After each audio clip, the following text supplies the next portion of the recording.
What's going on, my fellow Kino Lords? So, right out of the gate, I'm going to tell you guys that this video is going to be a completely raw, unedited video because my computer right now is officially mush. It is not working at all. It's currently getting fixed and hopefully upgraded, so this problem won't ever happen again. But, so, unfortunately, I can't edit anything right now, so I'm going to do my best to just give my full thoughts on this film. Hopefully without any screw ups. But yeah, with that being said, obviously I went to go see Infinity Pool, which is the latest Brandon Cronenberg film.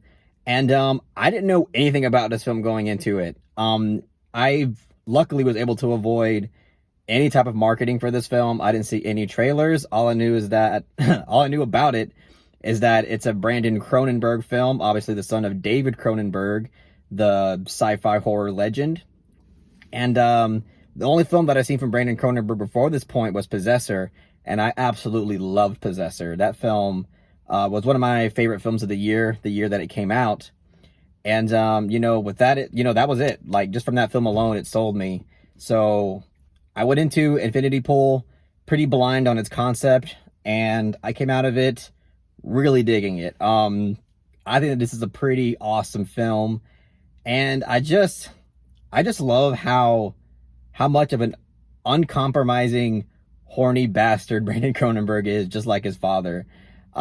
He just goes all the way with what he wants to do, and it's like really refreshing to me. And the really impressive thing about it is that conceptually, we've seen similar things like this a lot. Without giving too much away, there is this type of like live, die, repeat element to it that, we've seen in plenty of other films.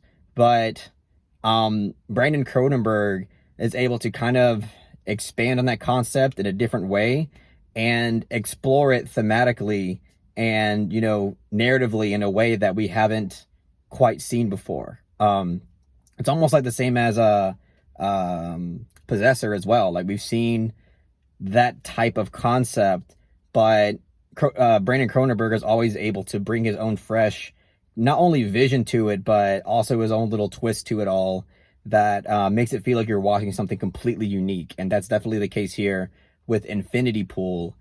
And my God, like I said, this film, I think it takes a little bit to get going. Unlike Possessor kind of right out of the gate is really engaging. And if I had to compare which film I liked more, I would say that I like Possessor just a bit more.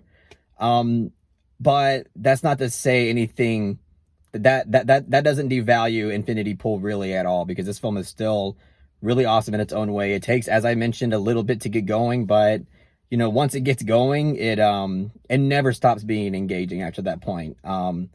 It just offers so much in terms of like its visual aesthetic.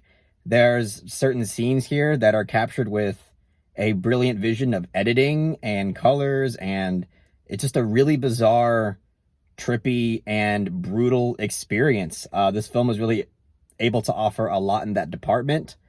Mia Goth is incredible in this film.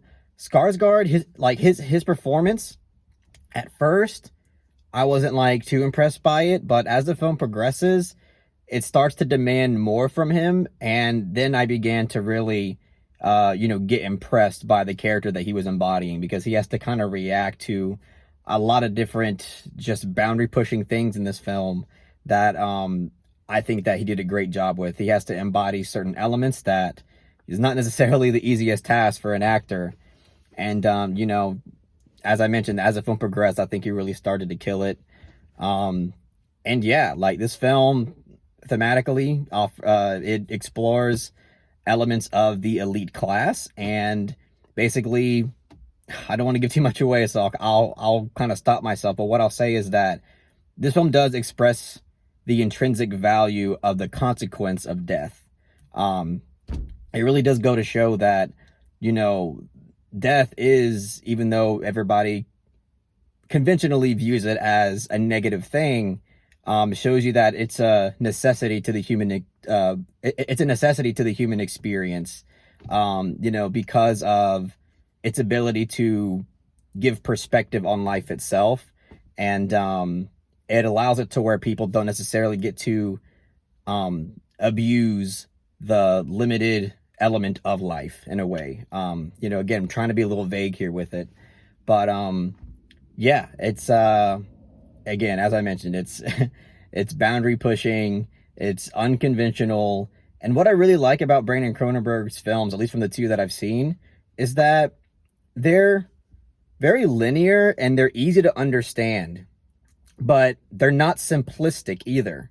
Like, he crafts them in a way that isn't really too convoluted or overblown, but is still able to offer a lot. There's definitely layers to this film that, you know, in terms of its theme, in terms of the story and everything, and also in terms of character. But again, it's simple, but not necessarily simplistic. And I think that's a really neat quality of his films. And yeah, I mean, overall, I thought that this film is quite impressive. The only thing, like, really the few things in terms of criticism that I have to say about the film is that, again, it kind of takes a little bit to start getting interesting. And I do understand why, because you do kind of have to establish character dynamics and character themes. So that way, you know, by the end of the film, it's more compelling. But as I mentioned, Possessor right out of the gate was engaging. So that's like one quality that I think that film has over this. And also the fact that in terms of Skarsgård's character, since he is the main character, it does hit a point in the film where I don't necessarily care about the outcome of his character. There's not really, it's not that there's not a lot to attach yourself to in a way, even though I think that's a little bit part of it. It's just that there's not enough there for you to really care about him as a character. But then, you know, as the third act as the third act rolls around, I think that things start to unravel with this character, and he makes certain decisions. You know, he starts to realize certain things that kind of, I mean, for me personally, allowed me to start to come back up to caring about him again. But it does hit a point in the film, like a good maybe 20 minutes or so, where I was just kind of like, you know, why should I care about what's happening necessarily? But yeah, like, you know, as I mentioned, like, this film is graphic in a lot of ways, not only with its violence. Like, it's not the most graphic film in terms of violence. Like, I think other films like Terrifier 2 was more violent. I don't know if it's more violent than Possessor, but it's at the very least as violent in a way. You know, it goes all the way with that body horror, just like his dad. But, you know, again, it's uncompromising. Again, it's hard to say much without really giving too much away, but the sexuality element of his father's films is definitely there in this film, and there is a certain scene, you know, basically like at the midway point in the film, and in a way, it's kind of incredible, just in terms of how it's captured and just what that scene kind of evolves into. You know, very trippy, very vibrant in color. Again, the vision in terms of the craft and the editing, it's just really interesting and really unique. And it's just really awesome that we do have filmmakers like this that are still just kind of reaching for it and doing their own thing. But yeah, I mean, with that, I'll just stop talking about it. Just go in, you know, knowing that this is going to be, you know, a graphic type of movie, more or less. And it's an uncompromising movie, and I think it does offer a lot. So, with that being said, I'll give Infinity Pool a soft 8 out of 10.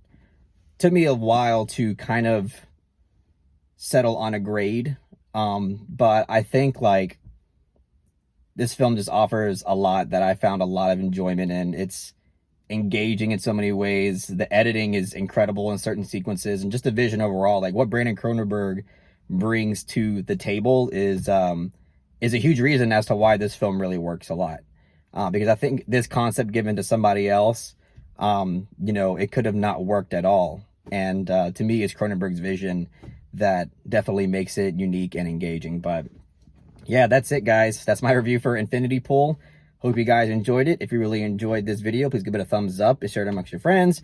And don't forget to subscribe to the channel to be updated on more film-related content. Peace.